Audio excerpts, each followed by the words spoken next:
दर्शक है, इधर से धन्यवाद। सभी भक्तों ने कीर्तन में भाग लिया, धन्यवाद। अभी हम लोग मंगलाचरण करते हैं। ओम अज्ञान तिमिरांधस्य ज्ञानांजन शलाकया चक्षुन्मीलितं येन तस्मै श्री गुरुवे नमः। श्री चैतन्य मनोभीष्टं स्थापितं येन भूतले स्वयं रूप कदा मह्यं ददाति स्वपदान्तिकम्।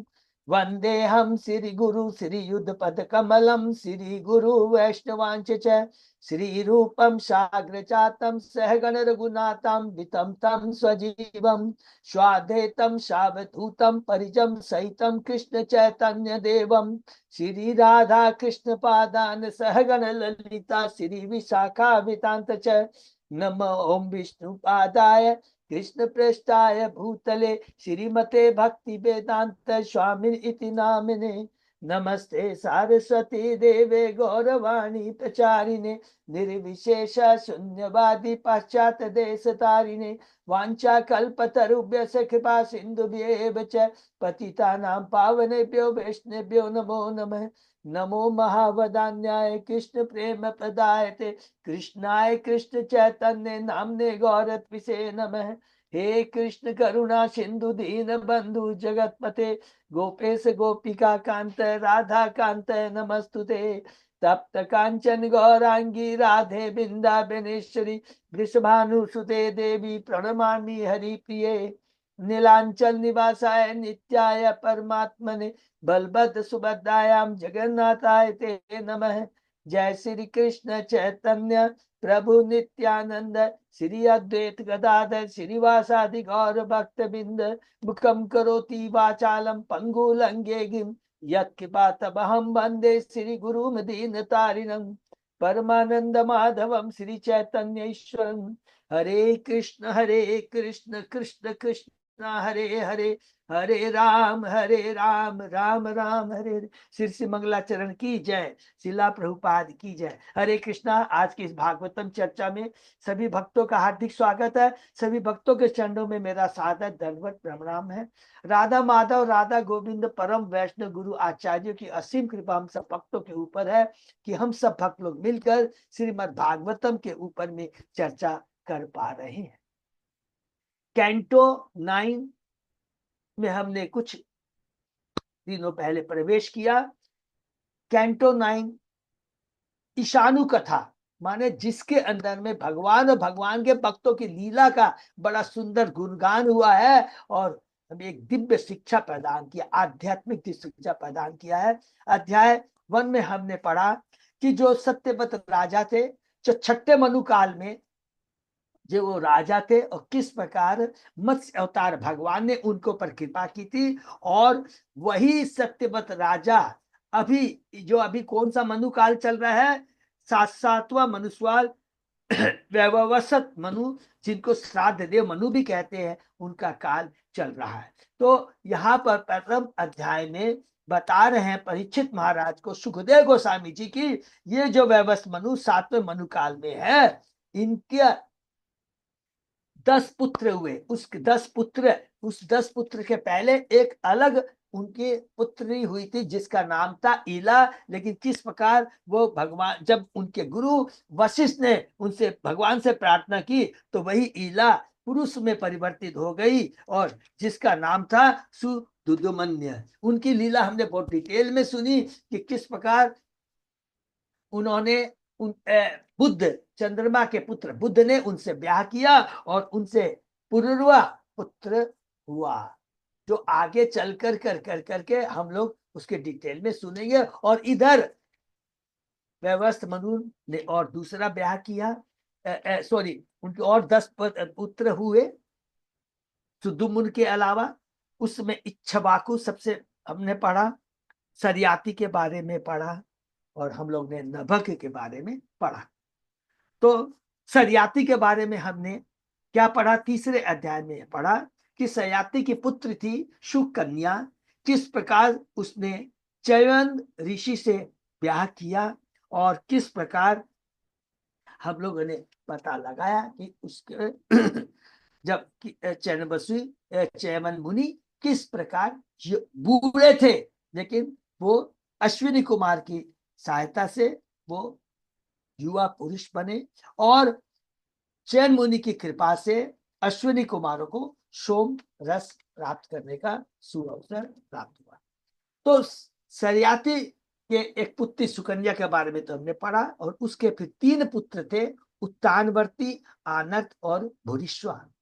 और ये जो आनर्त था, उनके केवल एक ही पुत्र था जिसका नाम है रेवत, और रेवत के 100 पुत्र हुए, उसमें कुकुदमी सबसे बड़ा था, जिसकी पुत्री का नाम था रेवती। हरि बोल। और रेवती ने बलराम जी से ब्याह किया ब्रह्मा जी के सलाह पर। ये हमने 3रे अध्याय में पढ़ा। 4थे अध्याय में यही व्यवस्थ मुनि के जो अंतिम पुत्र है, जिसका नाम है नभग, और नभग का पुत्र था नाभाग, और नाभाग से कौन प्रकट हुए? अम्बरीश महाराज उत्पन्न हुए। हरि बोल। अम्बरीश महाराज की जय। तो सीक्वेंस याद रखना है। भागवतम में बहुत सुंदर, सुखदेव को बहुत सुंदर ढंग से, बड़े अच्छे तरीके से बताया है, हमें उसको समझना है। अंतिम पुत्र है नभग, उनके पुत्र हुए नाभाग, और नाभाग का पुत्र हुआ अम्बरीश महाराज। अम्बरीश उच्च भक्त थे और अपने महान गुणों के लिए विख्यात थे। वो केवल भारतवर्ष के राजा नहीं थे, 7 द्वीप, पूरे ब्रह्मांड के, माने 7 द्वीप के पर उन्होंने समस्त विजय प्राप्त किया था। असीम ऐश्वर्य था, ध्यान से सुनेंगे। किंतु इन ऐश्वर्य की उन्होंने जरा भी परवाह नहीं की। उन्हें पता था कि ऐसा सारा भौतिक ऐश्वर्य भौतिक और क्षणिक है, ऐसा स्वप्न के समान है, और अंतर्गता विनष्ट हो जाएगा, चाहे तो मृत्यु के बाद चला जाएगा। मृत्यु के जीवन में रहते रहते भी आज धन है, नहीं रह सकता है, सुख है, नहीं रह सकता है, ये क्षणिक है। उन्हें मालूम था कि ये भौतिक ऐश्वर्य मनुष्य को प्रकृति के रजोगुण एवं तमोगुण से अधिकाधिक धकेलते हैं। उन्होंने इसलिए भक्ति का ज्ञान था, भगवान को समर्पित थे, इसलिए उन्होंने बुद्धि का काम किया। मनुष्य योनि दुर्लभ है, इसका कैसे सदुपयोग किया जाए। उन्होंने सारी अपनी इंद्रियों को भगवान की सेवा में लगाया, भगवान के प्रति आसक्ति बढ़ाने की और समस्त भौतिक इच्छाओं से पूर्ण मुक्त होने की यही विधि है। ये बहुत याद रखे, बहुत सुंदर है। यहाँ पर अम्बरीश महाराज ने कितना सुंदर ढंग से बताया है। भौतिक ऐश्वर्य होना खराब नहीं है, भौतिक ऐश्वर्य के प्रति आसक्ति होना खराब है। जिस प्रकार एक कैशियर है, करोड़ों रुपयों को रोज गिनता है, लेकिन उसके प्रति आसक्ति नहीं है। उसको मालूम है ये रुपया मेरा नहीं है, मैं तो केवल इसको एक रक्षा करने वाला हूं। वही मनोवृत्ति हमारी होनी चाहिए। हमारे पास सब कुछ है, देखिए यदि हम उस पे प्रति अनासक्त होकर करके रहेंगे तो कभी भी दुश्चिंता में नहीं रहेंगे। कभी आ गया तो बड़ा उछलेंगे नहीं, चला गया तो वो दुखी नहीं होंगे। यही जीवन ने की कला है, यही आध्यात्मिक ज्ञान है। महाराज अम्बरीश की प्रजा भी उसी तरह थी।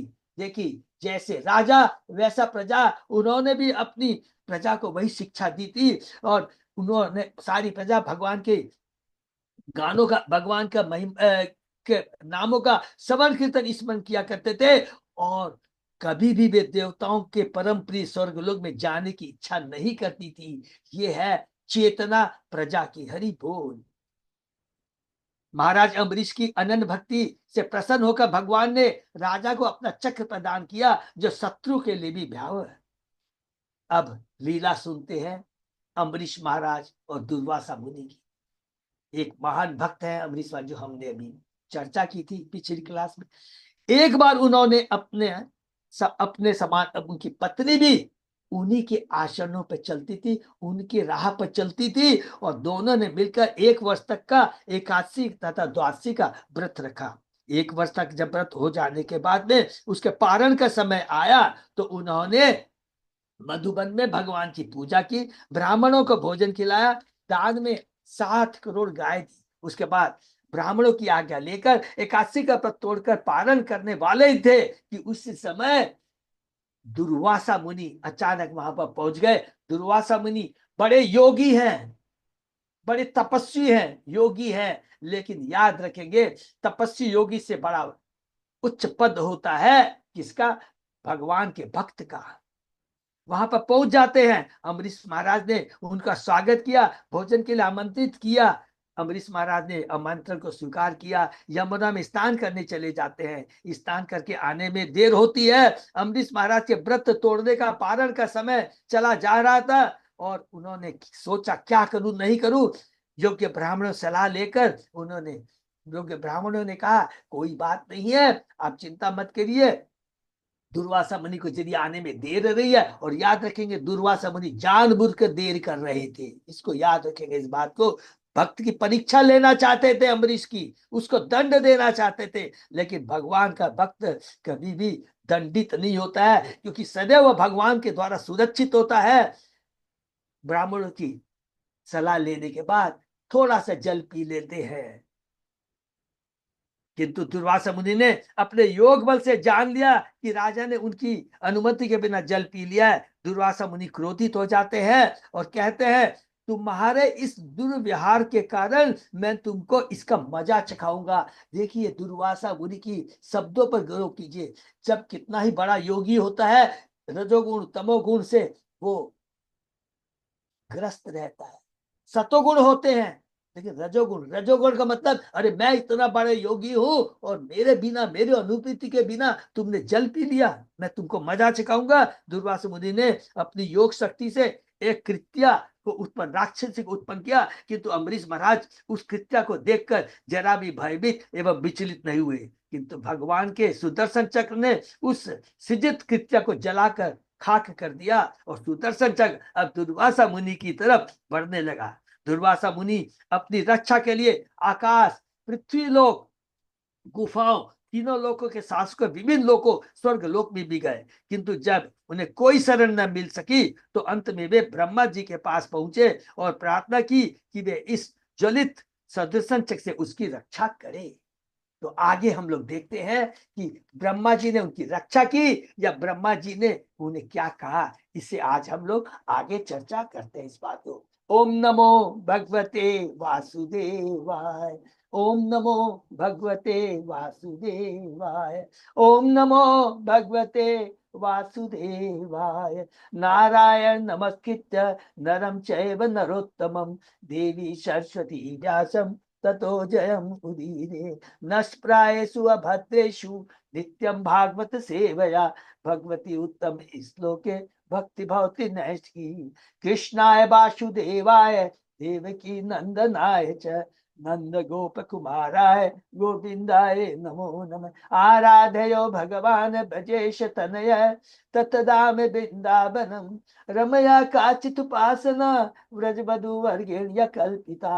श्रीमद्भागवतम प्रमाणम अमलम प्रेमापुमत्तो महान श्री चैतन्य महाप्रभो मतमिदं तत् आदरो न पर। हरे कृष्ण कृष्ण कृष्ण हरे हरे, हरे राम राम राम हरे हरे। कैंटो 9 अध्याय 4 शीर्षक दुर्वासा मुनि द्वारा अम्बरीश महाराज का अपमान, श्लोक नंबर 53। बहुत बहुत धन्यवाद अच्युत अजय दास प्रभु। तो इस श्लोक नंबर 53 से हम लोग शुरू करते हैं। श्री ब्रह्मवाच स्थानं मदीयं सह विश्वमेतत् क्रीडावसाने द्विपदार्थ संज्ञे भूभंग मात्रेण हि संधि दक्षो कलात्मनो यस्य तिरो भविष्यति।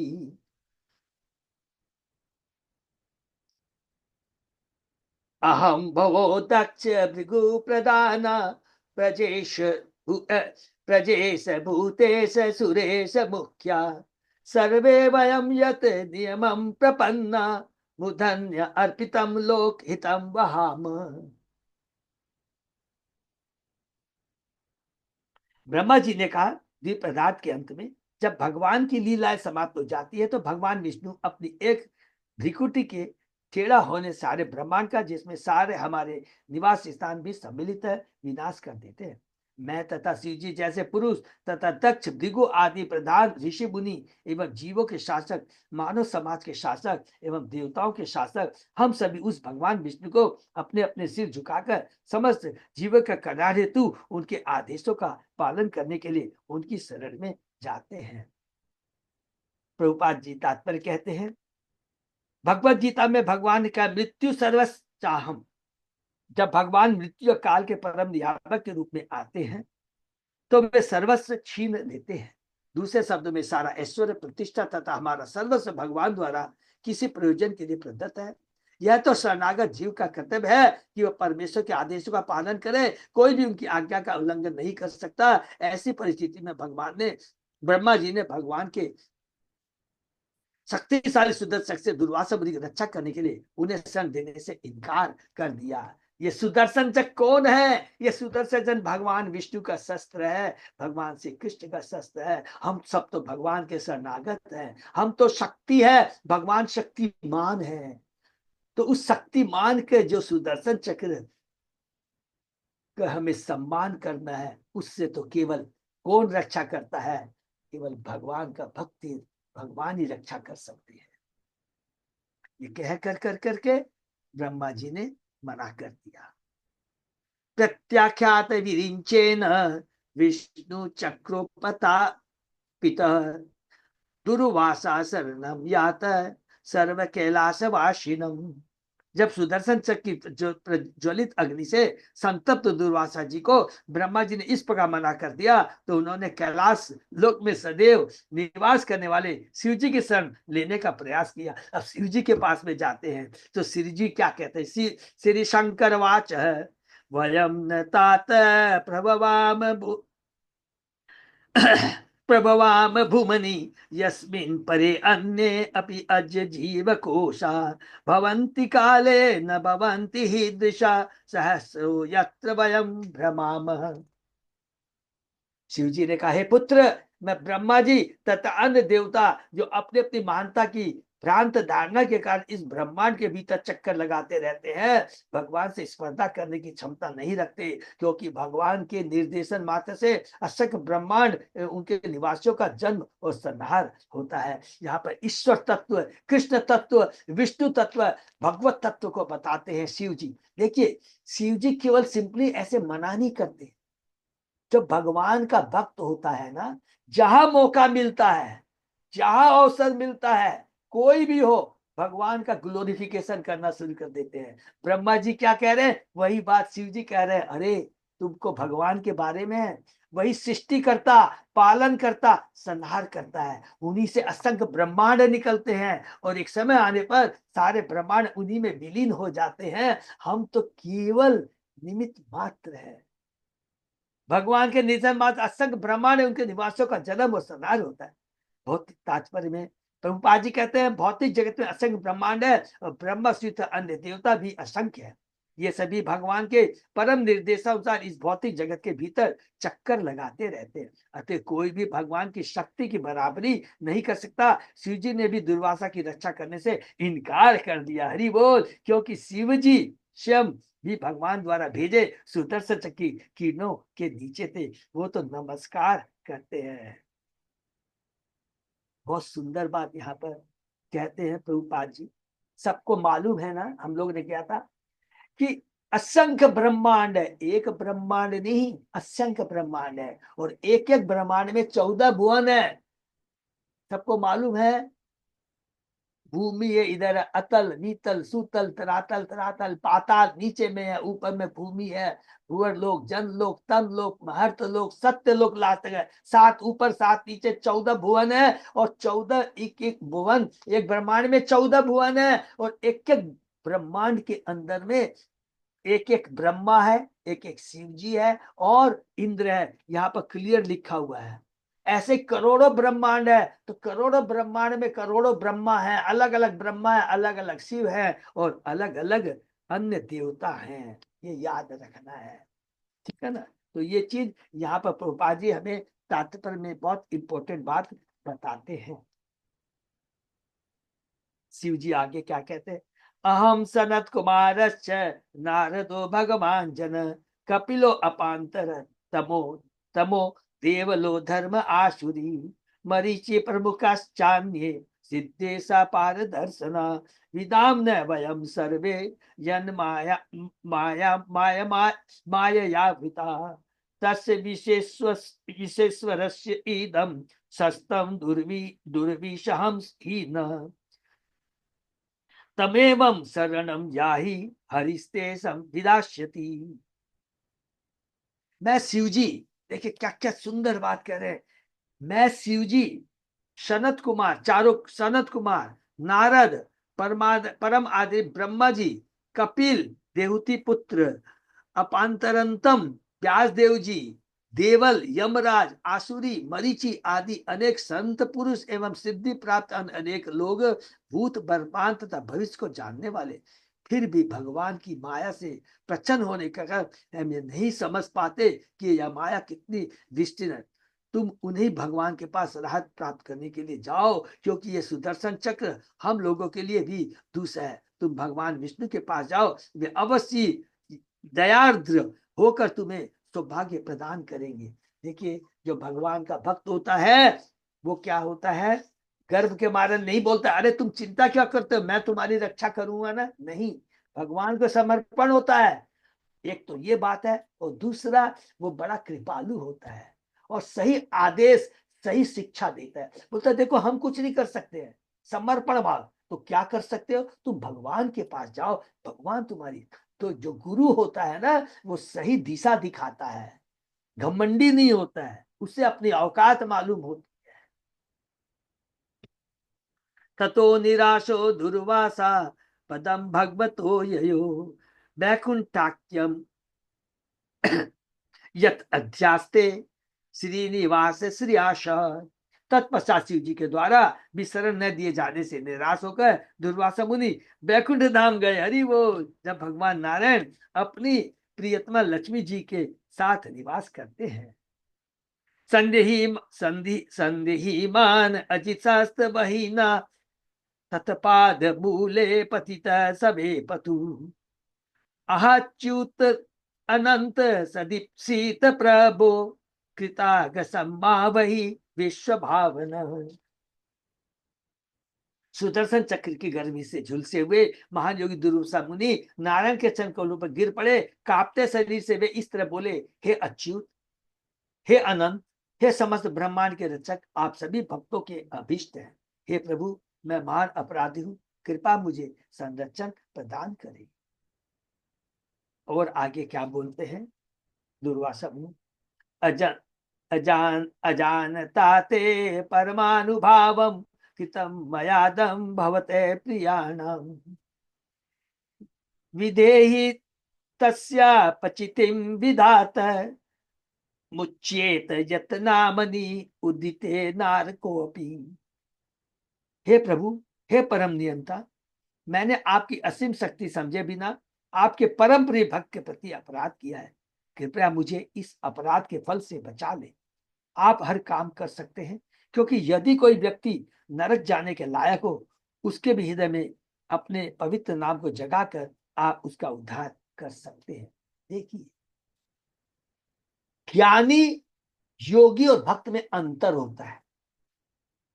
दुर्वासा मुनि कितने ज्ञानी है कि भगवान कौन है, भगवान की क्या शक्ति है, भगवान का भक्त का क्या रोल है, भगवान का भक्त कितना मानो, सब ज्ञान है, ज्ञान तो है लेकिन अपने जीवन में नहीं उतारते हैं।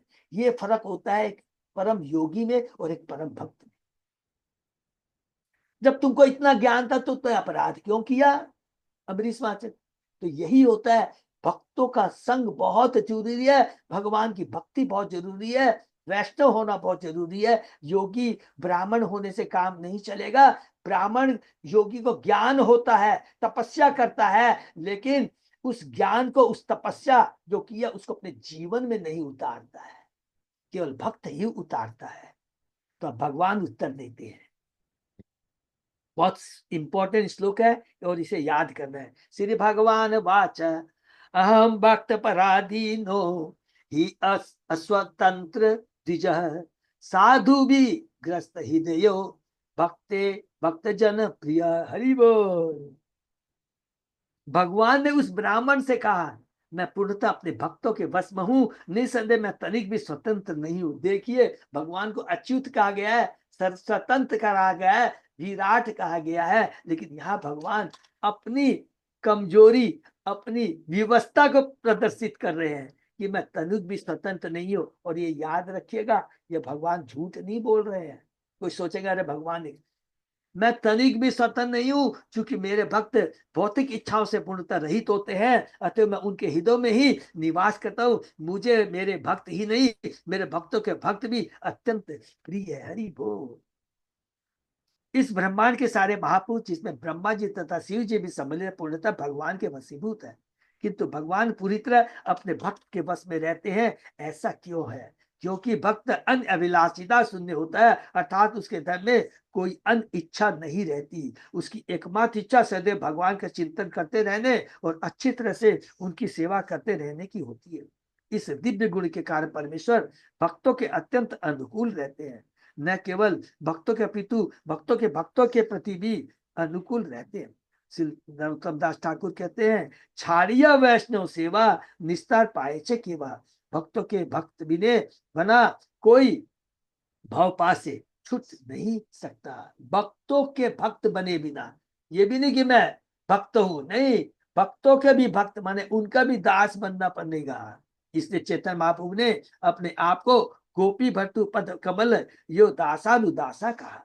इस तरह उन्होंने हमें आदेश दिया है कि हम सीधे कृष्ण के पास दास न बने, अपितु कृष्ण के दास बने। अर्थात दूसरी शिक्षा प्रभुपाद जी कहते हैं, हम भगवान के पास सीधे नहीं जा सकते। क्यों नहीं जा सकते? भगवान तो कहते हैं मैं भक्त के अधीन हूं भाई। तो भक्त के माध्यम से ही हम भगवान के पास जा सकते हैं। नित्यानंद प्रभु के माध्यम से ही हम लोग निताई के पास जा सकते हैं।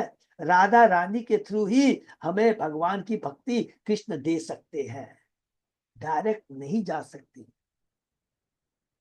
ब्रह्मा, नारद, व्यासदेव तथा सुखदेव गोस्वामी जैसे भक्तगण किसके सीधे दास हैं, और जो व्यक्ति नारद, व्यासदेव तथा सुखदेव का दास बनता है, जिस तरह की षड गोस्वामी थे, वह और भी बड़ा भक्त है। इसलिए श्री विश्वनाथ चक्रवर्ती ठाकुर कहते हैं, यस्य प्रसादा भगवत प्रसादो, जो व्यक्ति निष्ठा पूर्वक गुरु की सेवा करता है, उस भक्त के प्रति कृष्ण निश्चय ही अनुकूल रहते हैं। भगवान के आदेशों का सीधा पालन करने की अपेक्षा भक्त के आदेशों का पालन करना अधिक मूल्यवान होता है। हरि बोल। भगवान के आदेश पालन, सीधा पालन की अपेक्षा भक्त के आदेशों का पालन करना बहुत मूल्यवान होता है। यहाँ पर जस्ट 1 मिनट हम चर्चा करेंगे कि भगवान ने कहा कि मैं पराधीन हूं, भक्त के पराधीन। ये सच बात है। याद आया, हम लोग चर्चा भी कर रहे थे कुछ दिनों पहले, वृंदावन में माँ यशोदा जब भगवान श्री कृष्ण मट्टी खा लेते हैं तो कहते हैं मुंह खोल। मुंह खोलते हैं कृष्ण, पूरा ब्रह्मांड को दिखा देते हैं। पूरे एक ब्रह्मांडी असंख्य करोड़ों ब्रह्मांड उनके मुख में माँ यशोदा देखती है, घबरा जाती है। फिर भगवान अपनी योग माया से पुनः यशोदा माता की जो चिंता है उसको पुनः आच्छादित कर देते हैं। और फिर यशोदा माँ कहती है, आगे से मट्टी खाएगा तो तेरे मुझे ठीक नहीं होगा। वही भगवान जिसको माँ यशोदा ने पूरे ब्रह्मांड को दिखाया कि अरे सब कुछ मेरे अंदर है, उसी भगवान को माँ यशोदा अपनी प्रेम की डोरी से बांध लेती है। तो सोचिए, महान कौन हुआ, भगवान या भगवान का भक्त हुआ? ये हमेशा याद है। ना हम आत्मानम आशाशे मत भक्ते साधु भी बिना श्रियम चात्यंतिकी ब्रह्मन ये शाम गति रहम परा। हे ब्राह्मण श्रेष्ठ, मैं उन साधु पुरुष के बिना अपना दिव्य आनंद तथा अपने परम ऐश्वर्य का भोग नहीं करना चाहता, जिनके लिए मैं ही एकमात्र गंतव्य हूँ। भगवान आत्मनिर्भर है, लेकिन अपने दिव्य आनंद का भोग करने के लिए उन्हें अपने भक्तों के सहयोग की आवश्यकता होती है। हरि बोल। वृंदावन में भगवान के पास बहुत ऐश्वर्य है, सब कुछ है, लेकिन बिना भक्तों के उनको आनंद कैसे आएगा? इसीलिए वो दास्य भाव में, साख्य भाव में, वात्सल्य भाव में, माधुर्य भाव में, शांत भाव में भगवान से अपने भक्तों के संग दिव्य आनंद का आदान प्रदान करते हैं। उदाहरण यद्यपि वृंदावन भगवान की स्वयं में पुण्य है, किंतु वे अपने दिव्य आनंद को वर्धित करने के लिए अपने भक्त ग्वालों गोपियों का सहयोग चाहते हैं। ऐसे शुद्ध भक्त जो भगवान की अलादनी शक्ति को बढ़ाने वाले हैं, भगवान को अत्यंत प्रिय है। भगवान न केवल अपने भक्तों की संगति का आनंद लेते हैं, अपितु अनंत होने के कारण अपने भक्तों की संख्या को भी असीमित बनाना चाहते हैं। इस सभी अभक्तों तथा विद्रोही जीवों को भगवत धाम वापस ले जाने के लिए प्रेरित करने हेतु इस भौतिक जगत में अवतार लेते हैं और उन्हें प्रोत्साहित करते हैं कि उनकी शरण में जाया जाए, क्योंकि अनंत होने के कारण वे अपने भक्तों की संख्या को असीम बनाना चाहते हैं। कृष्ण भावनामृत आंदोलन भगवान के शुद्ध भक्तों की संख्या को अधिकाधिक बढ़ाने का प्रयास है। यह निश्चित है कि जो भक्त भगवान को संतुष्ट करने के लिए इस प्रयास को पूरा करने में सहायक होता है, वह अप्रत्यक्षतः भगवान का नियंत्रक बन जाता है। यद्यपि भगवान सट ऐश्वर्य से पूर्ण है, किंतु अपने भक्तों के बिना उन्हें दिव्य आनंद प्राप्त नहीं होता। इस संदर्भ में यह उदाहरण दिया जा सकता है कि यदि किसी धनी पुरुष के परिवार में पुत्र नहीं होता तो वह अपने को सुखी अनुभव नहीं करता। इसीलिए अपने इस सुख की पूर्ति के लिए वह कभी कभी दत्तक पुत्र बनाता है, गोद लेता है। शुद्ध भक्त को दिव्य आनंद का विज्ञान ज्ञात है, अतः वह भगवान के दिव्य सुख को बढ़ाने में सदा लगा रहता है। बहुत इंपॉर्टेंट बात प्रभुपाद जी यहाँ पर एक इंपॉर्टेंट बात कहते हैं, इसको हम नोट करेंगे। सबसे पहले भगवान कहते हैं कि मैं यहाँ पर जब आता हूं तो जो बेचारे मुझसे विमुख है उनकी मुझे बहुत चिंता रहती है। उनको दंड देने के लिए नहीं आते हैं। ये तो बाहरी दृष्टि से दिखता कि भगवान ने इस असुर को मारा, इस असुर को मारा, इसको ये किया वो किया, नहीं।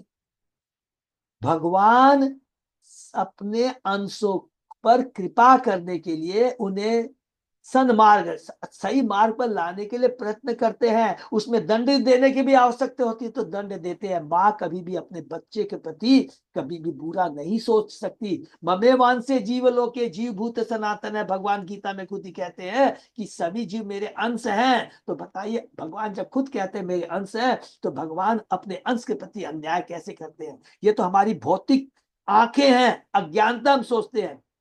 जब छोटा बच्चा होता माँ उसको मारती है, दंड देती है, तो क्या बच्चा सोचता है मेरी माँ मेरी दुश्मन है? और माँ कभी सोचती है माँ को क्या गुस्सा आता है? क्या नहीं। माँ जब बांध भी देती है माँ को दुख होता है कि मेरा बच्चा सुधर क्यों नहीं जाता।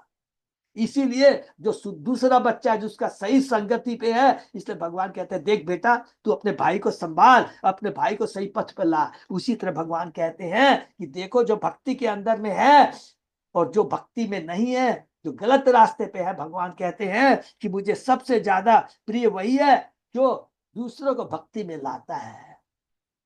तो ये प्रभुपाद जी एक बहुत तत्व की बातें कहते हैं, इसको हमें समझना है। ये दारा आगार पुत्र पुत्राप्त प्राणाम वित्मिमं परम हित्वा माम शरणम याता कथम तान त्यक्तुम उत्साहे।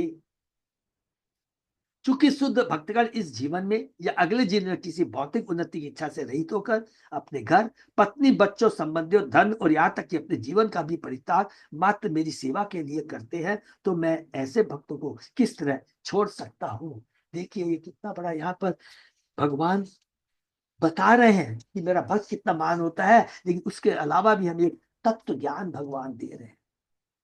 भगवान क्या बोल रहे हैं कि मेरा भक्त पत्नी, बच्चों, संबंधियों, धन और यहाँ से अपने जीवन का भी परित्याग कर करके मेरे प्रति समर्पित रहता है। टाट पर पढ़ते हैं फिर उसके बाद में डिस्कस करते हैं। भगवान की पूजा ब्राह्मण देवाय गो ब्राह्मण हिताय च शब्दों से की जाती है। इस तरह वे ब्राह्मणों के हितैषी है। दुर्वासा मुनि निसंदेह महान ब्राह्मण थे, योगी थे, किंतु अभक्त होने के कारण वे भक्ति के लिए सर्वस्व अर्पित नहीं कर सकते। अभक्त लिखा है प्रभुपाद जी ने। देखिए एक बड़ा ब्राह्मण हो सकता है, बड़ा योगी हो सकता है, लेकिन जरूरी नहीं है कि वो भक्त हो, वैष्णव हो। ब्राह्मण और वैष्णव में फर्क यही होता है, ब्राह्मण भक्त में यही फर्क होता है। ब्राह्मण ज्ञानी हो सकता है, योगी योगी हो सकता है, बड़ा ध्यानी हो सकता है, क्योंकि जब तक भगवान की भक्ति नहीं कर सकता तब तक वो केवल ब्राह्मण ही रहता है, योगी बना रहता है, बड़ा ही ज्ञानी हो, इस भौतिक जगत में चक्कर लगाता रहेगा, जन्म मृत्यु जय भ्रांति से मुक्त नहीं हो सकता है। भक्त बनना पड़ेगा। तो वैष्णव किसको बोलते हैं? वो ब्राह्मण जो अपने को भगवान की भक्ति करता है वो वैष्णव है। वो क्षत्रिय जो भगवान की भक्ति करता है वो वैष्णव होता है। जो शूद्र है, जो वैश्य है, वो भगवान की भक्ति करता है वो वैष्णव बन जाता है। अर्थात जो भगवान की भक्ति करता है न तो वो ब्राह्मण होता है, न क्षत्रिय होता है, न वैश्य होता है, न शूद्र होता है, वो केवल वैष्णव कहलाता है। ये बहुत इंपॉर्टेंट, इसलिए कहते हैं अभक्त होने के कारण वे भक्ति के लिए सर्व अर्पित नहीं कर सकते थे, बस तो महान योगीजन स्वार्थी होते हैं। इसका प्रमाण यह है कि जब दुर्वासा मुनि ने अम्बरीश को मारने के लिए असुर उत्पन्न किया तो राजा भगवान की प्रार्थना करते हुए और उन्हीं पर आश्रित रहते हुए अपने स्थान पर खड़े रहे। प्रार्थना करते मतलब ये नहीं कि भगवान को बुलाया कि मेरी रक्षा करो, भगवान का ध्यान कर रहे, वो तो सदैव भगवान के ध्यान में रहते हैं, भगवान का, और उन्हीं पर आश्रित रहते हुए अपने स्थान पर खड़े रहे, विचलित नहीं हुए। किंतु जब भगवान की इच्छा सुदर्शन चक्र ने दुर्वासा मुनि का पीछा करना शुरू किया तो वे इतने व्याकुल हो उठे कि सारे विश्व के कोने कोने में शरण पाने के लिए भागते फिरे। अंततः प्राणों के भय से वे ब्रह्मा जी, शिव जी तथा अंत में भगवान के पास गए। उन्हें अपने शरीर से इतना मोह था कि वे एक वैष्णव के शरीर का विनाश करना चाह रहे थे। बहुत इंपॉर्टेंट लाइन है। अरे मूर्ख, तुम इस भौतिक शरीर के प्रति तेरी इतनी आसक्ति है, अपनी भौतिक, देखिए दोनों में अंतर देखिए, उसको अपनी इतनी चिंता है शरीर की, अरे मेरे को बचाओ बचाओ। तो क्या अमरीश महाराज को अपने शरीर की चिंता नहीं थी क्या? क्योंकि उसने अपना सब कुछ भगवान को समर्पित कर रखा था। मतलब क्या हुआ, उसको एक दिव्य ज्ञान था, वो ज्ञान था कि मैं शरीर नहीं, मैं आत्मा हूं। ये जो जितने भी मेरे संबंध हैं, मेरे ये माता है, ये मेरी पत्नी है, ये मेरा पुत्र है, ये मेरा धन है, ये मेरा ऐश्वर्य है, ये तो क्षणिक है, ये तो केवल इसी जीवन तक का है। लेकिन मेरे प्रभु तो मेरे जन्म जन्मांतर मेरे हैं। एक पति पत्नी का धर्म है, तो इसका मतलब ये नहीं हुआ कि हम लोग उनको नकार दें, नहीं।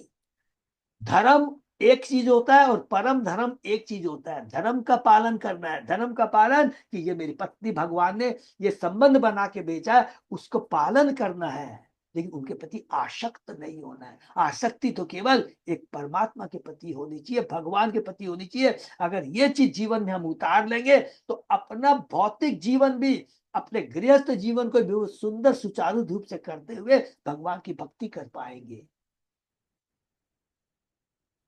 आसक्ति शाश्वत चीज में होनी चाहिए, जो शाश्वत है, जो सदा के लिए रहनी है।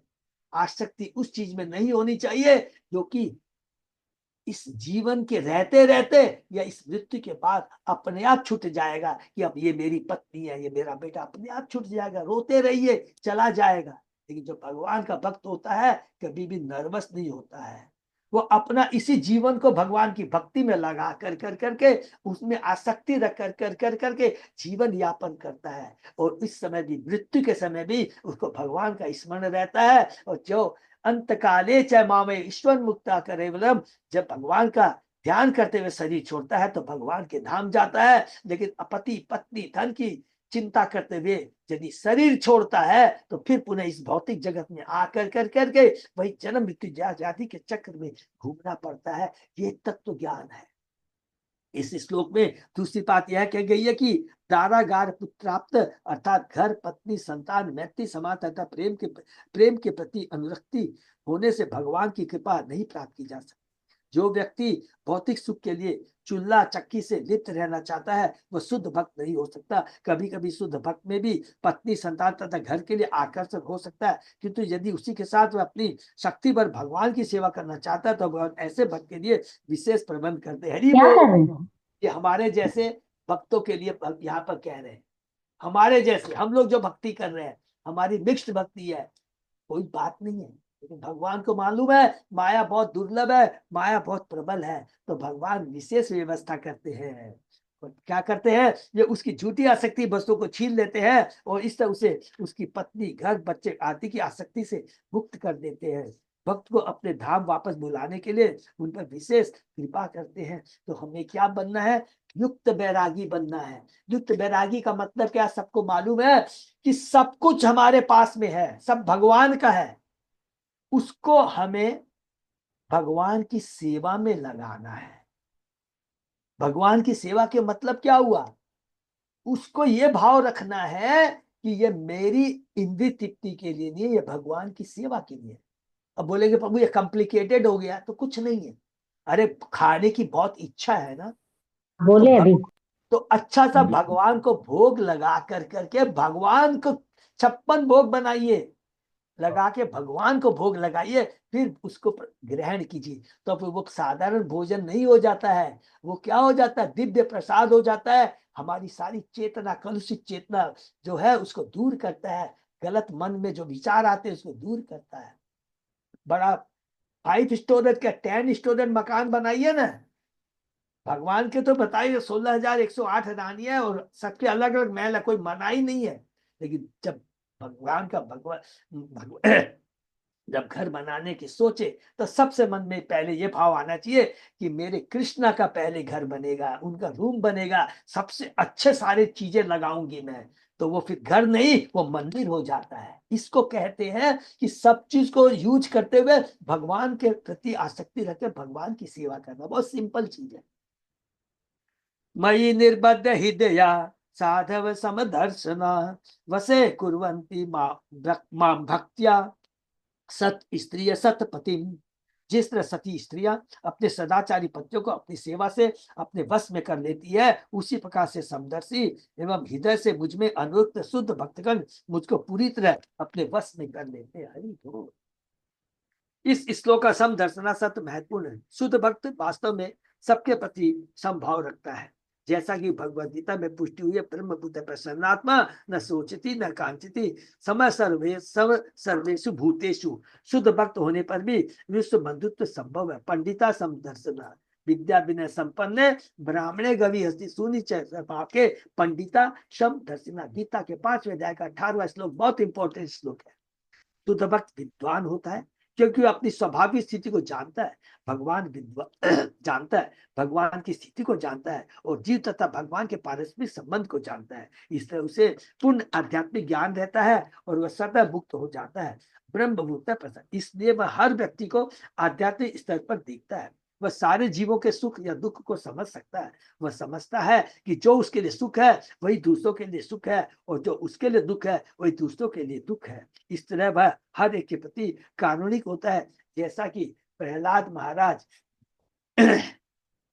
ने कहा है। तो सोचे ततो विमुखे मुचिचेसत इंद्रियार्थ माया सुखाय भरम उद्धतो विमूढ़ान। लोगों को सांसारिक सुख इसलिए मिलते हैं क्योंकि वे भगवान के प्रति अनुरक्त नहीं होते। सांसारिक दुख इसलिए मिलते हैं। इसलिए शुद्ध भक्त का कर्तव्य मुख्य कार्य है कि वह अज्ञानी जनता को कृष्ण भावनामृत का बोध कराए। हरि बोल। अज्ञानी जनता के ऊपर कृपा करे, उपकार करे। वास्तविक उपकार क्या है? वास्तविक दान क्या है? वास्तविक कृपा क्या है? किसी को रोटी कपड़ा मकान दे दिया, सुबह में उठ के गए 4 बजे, है अरे ये तो ठंड में सिकुड़ रहा है, उसको आपने कंबल उड़ा दिया, खराब नहीं है। लेकिन जो खाली रोटी दे रहे हैं, कंबल उड़ा रहे हैं, वो आज कंबल मिल गया, आज रोटी मिल गई, लेकिन उनकी चेतना में तो परिवर्तन नहीं आया, ज्ञान तो नहीं आया, फिर वह इसे भीख मांगे ही करें। तो जो बुद्धिमान, इसे कृष्ण कहते हैं, अरे रोटी कपड़ा मकान तो खुद ही देता हूं, जिस दिन इस पृथ्वी पर लाता हूं, चीटी से लेकर ब्रह्मा तक के खाने की व्यवस्था करता हूं, किसी को कम हो ज्यादा वो उसके कर्म के साथ होता है। ये तो सारी भौतिक चीजें। लेकिन भौतिक जगत से छुटकारा कैसे निकाला जाए, ये जो ज्ञान, ये जो परोपकार करता है वही वास्तविक ज्ञानी है, परोपकारी है। इससे दूसरों को ये बताना है। अगर कोई गरीब है तो उसको बोलना, देख भाई तेरे को भी रोटी तो दे रहा हूं, लेकिन देख मैं तो कुछ नहीं करने वाला हूं। अगर तेरे को इस कष्ट से मुक्त होना है तो हरिनाम का जप कर, प्रसाद उसको दीजिए, हरिनाम जप के बारे में बताइए, उसका जीवन धन्य हो जाएगा। यही वास्तविक परोपकार है। यही भगवान गीता में कहते हैं कि वही मुझे सबसे ज्यादा मुझे मैं उसे चाहता हूं। मत सेवया पतितं ते सालुक्य आदि चतुष्टयम् नेच्छन्ति सेवया पुण्य कुतो अन्यत काल विप्लुतम। मेरे जो भक्त मेरी प्रेमा भक्ति में लगे रहकर सदैव संतुष्ट रहते हैं और मोक्ष के 4 सिद्धांतों सालोक सारूप्य सामी आस्ति में भी तनिक रुचि नहीं रखते। यद्यपि उनकी सेवा से ये उन्हें स्वतः प्राप्त हो जाते हैं, तो फिर स्वर्ग लोग जाने के नश्वर सुख के विषय में क्या कहा जाए। हरि बोल। वैकुंठ लोक जो भगवान की भक्ति करते हैं, देखिए कितना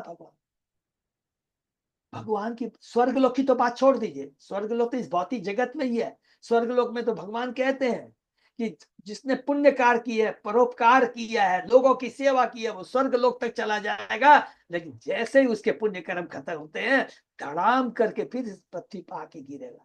तो ये आना जाना तो चलता रहेगा।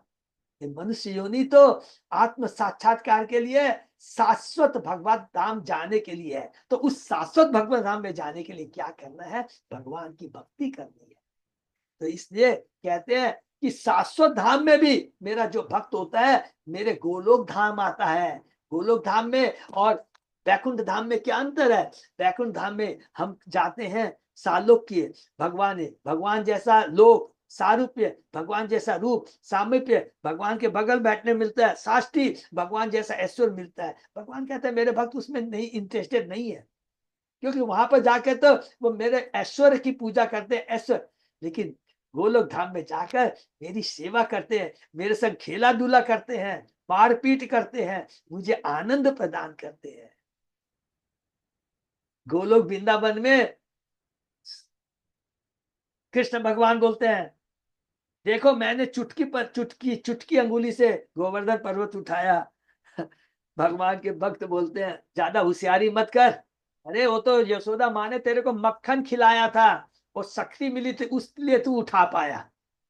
फिर बोलते हैं, क्या बोलते हैं, तुम्हें मालूम नहीं है कृष्णा, जब भगवान थोड़ा सा हड़काते थे भक्तों को डराने के लिए, गोवर्धन पर्वत को थोड़ा नीचा झटका में नीचे कर देते थे, तो कहते हैं कि देख तेरे हाथ से जब गोवर्धन पर्वत छूटता था तो हम लोग लाठी लगा करके देखते नहीं तुमको कैसे हेल्प करते थे। तो भगवान को ये सब सुन के बड़ा आनंद आता है। ये भगवान उसके भूखे हैं, भाव के भूखे हैं, प्रेम के भूखे। श्री विलंबर ठाकुर ने मोक्ष का मूल्यांकन इस प्रकार किया। मुक्ति स्वयं मुकिलात्जलि सेवते असमान धर्मार्थ काम गतय समय प्रतीक्षा। उन्हें अनुभव हुआ कि यदि कोई भगवान के प्रति अपनी सहज भक्ति विकसित कर लेता है तो मुक्ति उसकी रूपेण सेवा करने के लिए हाथ जोड़े खड़ी रहती है। दूसरे शब्दों में भक्त पहले से मुक्त रहता है, उसे भिन्न प्रकार की मुक्ति पाने के लिए आकांक्षा करना व्यर्थ है। शुद्ध भक्त को बिना चाहे स्वतः मुक्ति प्राप्त होती है। मुक्ति का मतलब क्या होता है? हम सोचते हैं हमने सबका गृहस्थ का पालन कर दिया, बच्चों के ब्याह शादी कर दिए, सब कुछ हो गए, हम मुक्त हो गए। अरे मूर्ख, भौतिक जगत में ही तो रहेगा, फिर मरेगा, फिर भौतिक जगत में आएगा। तो इसको मुक्ति कहते हैं क्या? ये तो भ्रम है, भ्रम। ब्रह्म ज्योति में जाके घुस गए, वहां पर भी पुनः वापस आना पड़ेगा। वास्तविक मुक्ति उसको कहते हैं कि सदैव भगवान के शरण में चिंतन में रहना। भौतिक जगत में रहकर भी आप मुक्त हो सकते हैं। कैसे? अगर हम सब कुछ अपने धर्म का पालन करते हैं, बच्चों के लिए जो करना कर रहे हैं वो कर रहे हैं, लेकिन कृष्ण को केंद्र में कार्य करते रहते हैं, कोई आसक्ति नहीं रहती है, उसको वास्तव में मुक्ति कहते हैं। अनासक्ति इन भौतिक जगत के प्रति, चीजों के प्रति, ऐश्वर्य के प्रति, धन के प्रति, सम्मान के प्रति, इसके प्रति अनासक्ति, और सदैव भगवान के प्रति आसक्ति, भगवान के नाम के प्रति चिंतन। तो इस भौतिक जगत में रह के भी हम लोग परतंत्र नहीं, स्वतंत्र मुक्त कहलाएंगे। ये वास्तविक मुक्ति है। साधुवो हृदय मह्यम साधु नाम हृदय तो हम मत अन्यत तिने जानंती ना हम तेभ्यो मनागपी। शुद्ध भक्त सदैव मेरे हृदय में रहता है और मैं शुद्ध भक्त के हृदय में सदैव रहता। हरि बोल। मेरे भक्त मेरे सिवाय और कुछ नहीं जानते और मैं उनके अतिरिक्त और किसी को नहीं जानता। हरि बोल। बहुत पावरफुल बात भगवान यहाँ कह। क्योंकि दुर्वासा मुनि महाराज अम्बरीश को प्रताड़ित करना चाहते थे, इसका अर्थ यह हुआ कि वह भगवान के दिल को दुखाना चाहते थे। कितनी बड़ी बात कह रहे हैं। अगर कोई भक्त को दुखाता है, भक्त के ऊपर अत्याचार करता है, तो ये समझ लीजिए वो भक्त के ऊपर नहीं, भगवान के दिल को दुखाता है, भगवान को दुखी करता है। क्योंकि भगवान का वचन है साधव हृदय मह्यम, शुद्ध भक्त सदैव मेरे हृदय में रहता है। भगवान की भावनाएं उस पिता के समान होती है जो अपने बच्चे को पीड़ा में देखकर पीड़ा का अनुभव करता है। अतः भक्त के चरण कमलों पर किए गए अपराध गंभीर होती है। कभी भी भक्त के चरणों में अपराध नहीं करना चाहिए। याद करेंगे रहुगण, राजा जड़ भरत भगवान को कहता है, जब वो अपशब्द यूज करता है, जड़ भरत को समझ नहीं पड़ता है ये भगवान का परम भक्त है, तो उसको कहता है तुम क्या मोटे हो गए हो, तुम क्या ताजे हो गए हो, तुम क्या थक गए हो, उस पर कमेंट करता है, व्यंग कसता है। तब उसके बाद में जब जड़ भरत महाराज कहते हैं देखो ये मोटा पतला खुश दुखी ये तो शरीर के भोगों के साथ होता है, हम तो आत्मा है, आत्मा कभी दुखी नहीं होता, न सुखी होता, न जलता है, न सुखता है, न गीला होता है। सब कुछ भगवान ने गीता के उदाहरण कह दिया। जैसे ही रघुगण ये बात सुनते हैं, उनके जो अज्ञानता है उनकी अज्ञान की पट्टी हट जाती है, और एक बहुत इंपॉर्टेंट बात कहते हैं।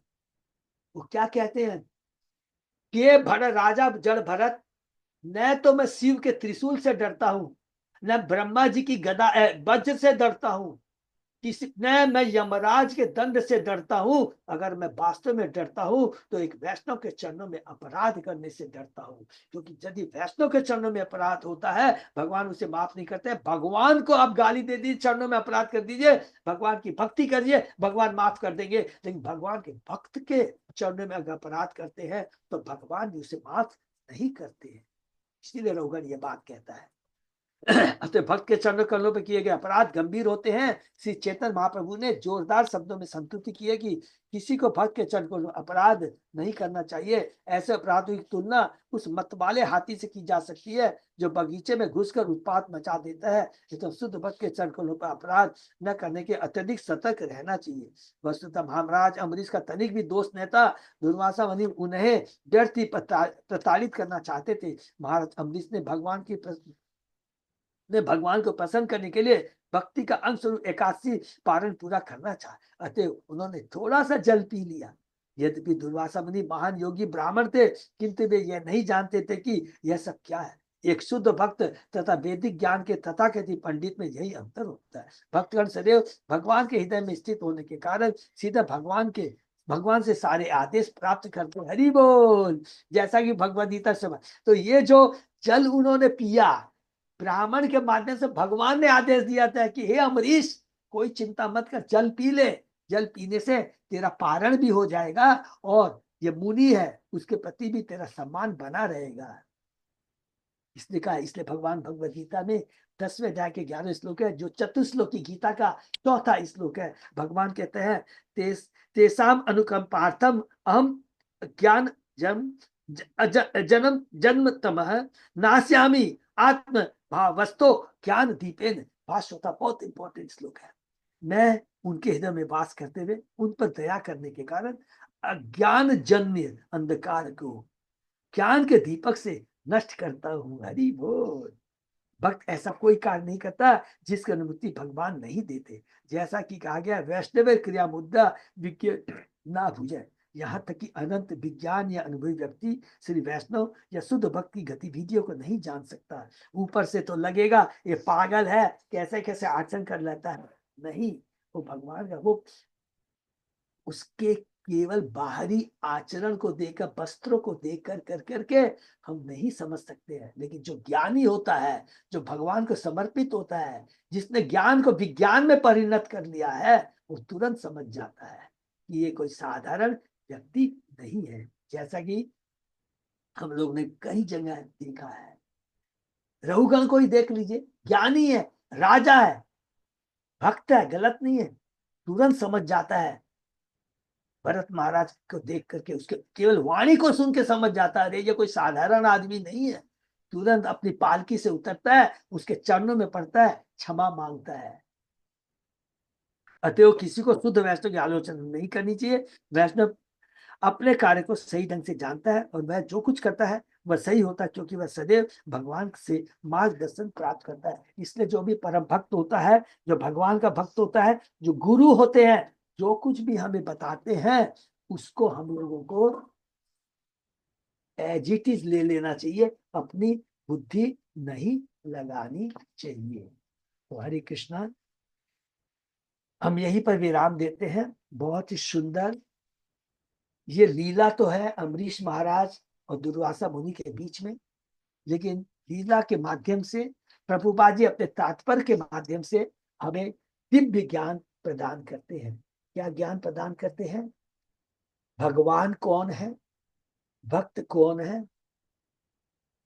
भौतिक जगत क्या है, भौतिक जगत के प्रति आसक्ति का क्या कारण होता है, आसक्ति भौतिक जगत के प्रति, भौतिक संबंधों के प्रति, भौतिक जीवों के प्रति, माने भौतिक चीजों के प्रति आसक्ति बंधन का कारण है। और वही आसक्ति यदि भगवान के प्रति हो जाए तो वो हमारे मुक्ति का कारण, स्वतंत्रता का कारण होता है। नंबर 1 ये।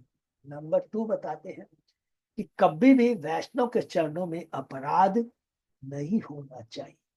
अगर किसी भी कारण से जाने अनजाने में भी वैष्णव के चरणों में अपराध हो जाए, बहुत सिंपल उसका समाधान है। उसका सिंपल समाधान क्या है? उसी वैष्णव के चरणों में जा करके उससे क्षमा मांग लेनी, और वो वैष्णव तुरंत क्षमा कर देगा। क्योंकि तो उसको मालूम है, क्योंकि उसका जीवन ही तो इस भौतिक जगत में आया है बद्ध जीवन पर, अज्ञानियों पर कृपा करने के लिए। लेकिन जो घमंडी होता है, अज्ञानी होता है, वो कभी भी नहीं, तुमने मेरे से ऐसा काम किया, मैं तेरे से बदला लूंगा, तुझे छोड़ूंगा नहीं। वो अज्ञानता के कारण होता है, रजोगुण के प्रभाव के चलते, तमोगुण के प्रभाव के चलते होता है। लेकिन जब हम भक्ति से जुड़े रहेंगे, भगवान से जुड़े रहेंगे, भक्तों का संग बना रहेगा, तो हमारी चेतना सही रहेगी, और तुरंत हम लोग क्या करेंगे?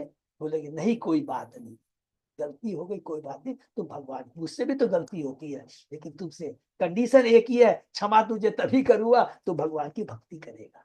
तो ये जो कंडीशन होती है उसके लाभ के लिए होती है, अपनी ईगो को सेटिस्फाई करने के लिए नहीं होती है। तो ये हमें करना है, और इसी अपने जीवन में आचरण करना, भक्ति करना है, और भक्ति का प्रचार करना है। हरे कृष्णा। यही पे विराम देते। किसी का कोई प्रश्न तो पूछ सकते हैं।